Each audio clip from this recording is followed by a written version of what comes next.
We were invited to the Princess Ballgown Sewdown. Enchantarium asked us to pick our favorite princess and sent her to a gala. And while she's not technically royalty, she's a freaking unicorn. We picked Lady Amalthea, the last unicorn.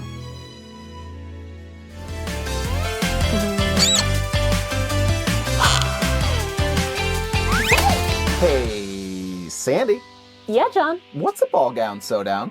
Enchantarium challenged us and a bunch of our friends to make a 1/3 scale ball gown for our favorite princess. Right, so one of my all-time favorite movies was The Last Unicorn. One of the most heartbreaking and honestly scary animated films from my childhood.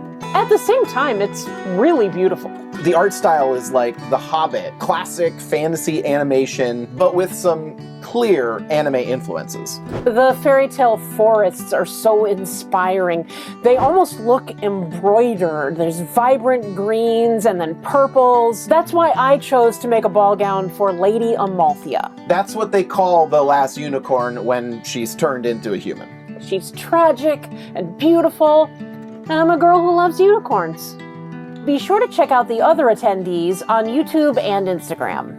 Links can be found in the description. I wanted to pay homage to Lady Amalthea's off-the-shoulder gown and save time by using the free beer girl dress pattern from Culture Japan to make the top part of my dress, laying it out on a lavender fabric that I already had in my stash. I also cut the top of the sleeves and the bodice cups out of sequined wave fabric. I don't think I have ever used a fabric that had so much sparkle in movement. It looks like LEDs when you walk past or move it. This fabric cut a lot easier than you might think. I thought it was going to make a huge mess, but just a few sequin pieces came off. At this point, I wasn't quite sure how I was going to use it, but I decided to try letting the bodice be sheer, thinking Met Gala and the outrageous gowns that you see on the red carpet. I didn't really end up liking the way it looked, so I went with laying it over the main purple fabric. The more I looked at the bodice, the more I realized that the overlay made the bust look way too big. Rather than trying to pull the bodice apart, I just recut it out since the first attempt didn't fit right, as I had forgotten to include the front side panels and had just improvised pieces in the back. Welcome to my ADHD life. Sewing gathers in place is probably my least favorite part of making dresses, which is the irony of my crafting life, as what I really like to make is voluminous skirts and dresses. And what makes it worse is when you think you are done and find out that your bobbin ran out. When your sewing machine tells you that you need bobbin thread, listen. Once the base gown was together, I started working on the overskirt. I got this beautiful shimmery rayon at Joann's. It just reflects the inspiration image so well. It looks like twilight or maybe the Red Bull's flames in the forest. For the overskirt, I saved time again by cutting the skirt panels from the Splendor gown from Designs by Jude. Her gown has a zipper opening in the back, so the last of the panels gets split in half.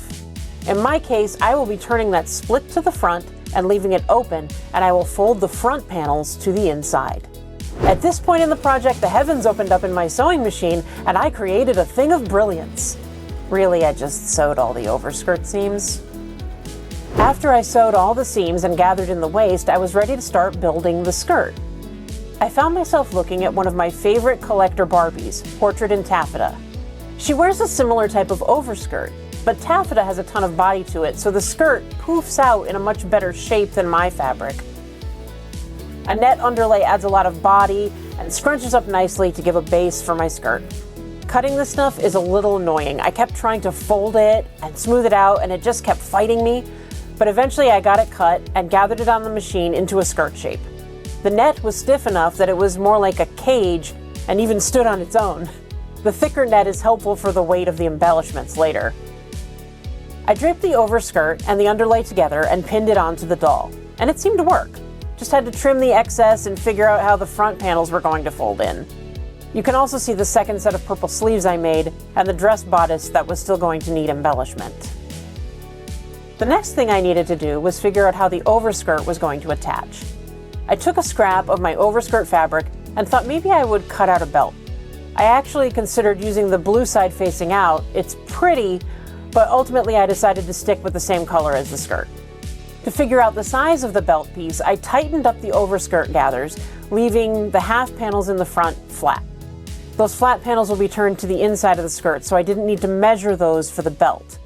I got out my measuring tape and figured out roughly how many centimeters I needed. I cut out the belt pieces and realized that it needed interfacing because the fabric was light and very stretchy when cut on the bias. Then I folded in and pressed my raw edges with a 1/4-inch iron-on adhesive tape. I just kind of winged it based on other waistbands I have done in the past. Then I pinned it to the gathered overskirt. And now for the fun part. With that sewn down, I pinned the net underlay in place and folded the front panels so I could attach the waistband. Once everything was sewn together, I needed to fold the waistband to the outside and top stitch. In order to do that, I had to cut away a lot of bulk. I did this using applique scissors because the wider blade helps keep me from cutting into the main fabric.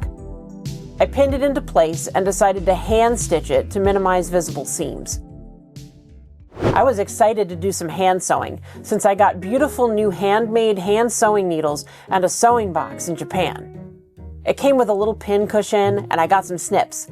The needles came from a shop called Misuyabari, hidden away down an alley in the Shinkyogoku shopping arcade. The business is over 360 years old and the family once supplied needles to the imperial court of Kyoto. Each needle is handmade and so sharp. The shop is tiny. 4 people barely fit inside. It was like Diagon Alley for sewists. Just a tiny little oasis in a bustling modern shopping district. I guess I was too loose with my waistband measurements, or I stretched the doll's waistband. There was a big gap in the back when it was placed on the doll's waist. The heavy skirts were pulling down the waistband anyway, so I went back to another idea that I had to make a lace-up waist cincher. To do this, I decided to try cutting out a lining first, using some cotton from my stash. I used the Beer Girl bodice again, eliminating the cups, and instead of having it open in the back, I cut away the Velcro closure panels and stitched the back closed. I split the front in half instead and added a seam allowance. I cut away a little of the top in order to have it sit nicely below my dress bodice, and then started cutting out my main fabric and interfacing. I love that doll clothes are so small and I can use up my little bits of interfacing. I also got pretty lazy with pinning here. I think it was just because the pieces were so small and simple, or maybe I was just tired. I remembered that there was a pre-programmed stitch on my machine that looked like the floral motifs in my inspo image, and I thought that they would be perfect to cover the seams in the cincher. I played with a bunch of colors and asked some collab friends which colors they liked. Ultimately, I actually didn't choose either of these colors. After I attached the cincher to the skirt, I pinned it and placed it on the doll.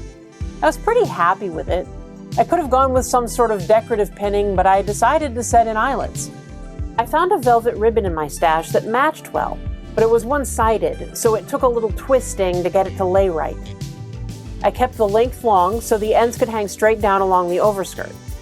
Next thing to do would be adding an embellishment to the sleeves and the bodice, and then the skirt, which is really the most time-consuming part.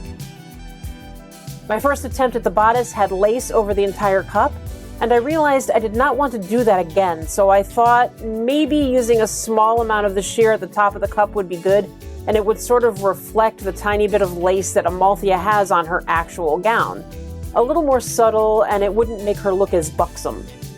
I looked at my sequined fabric and found shapes that I could use that sort of reflected the shape of the bodice cups and cut them out. In this process, I got totally distracted by the sparkles again. The shapes are not mirrored, but I think that I can pucker and shape them in such a way that it will work. I played around with it for a while and finally hand sewed it down.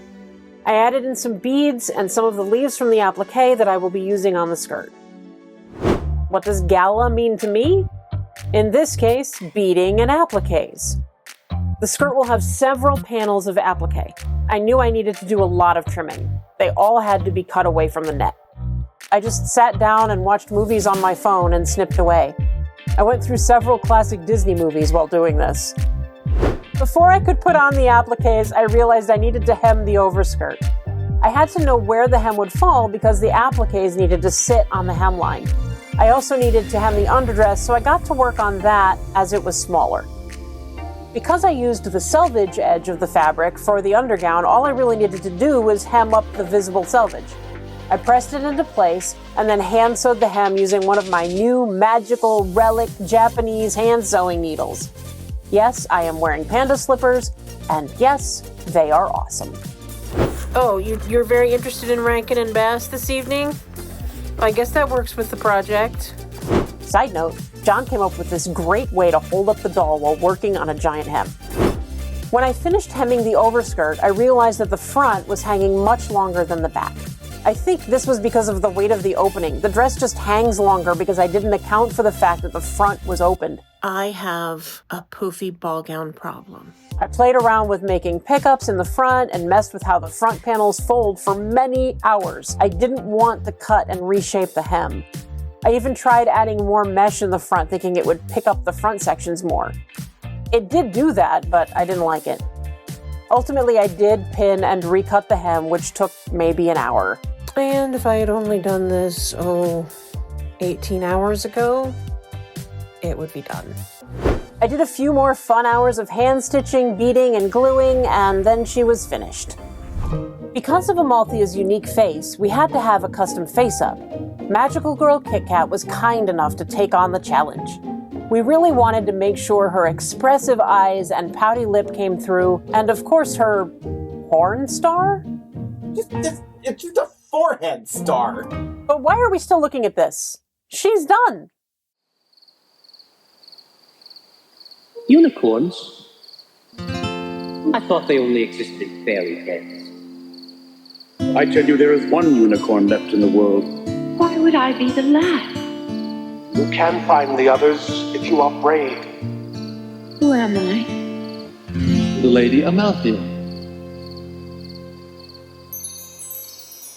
Why am I here? What is it that I'm seeking in this strange place, day after day? I knew a moment ago. I'm no longer like the others, for no unicorn was ever born who could regret. But now I do.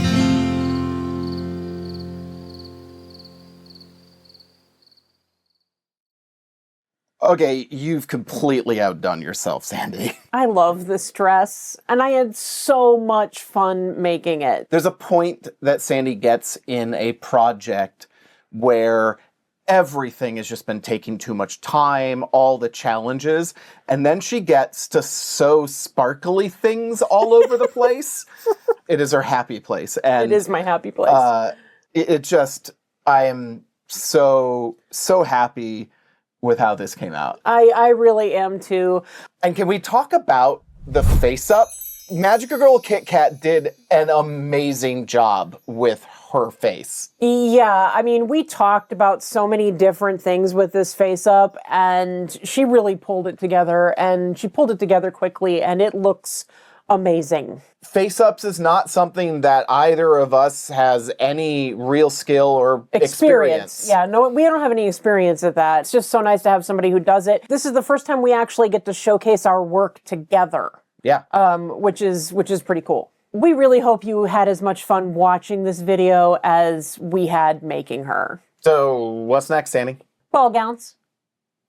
Bigger ball gowns.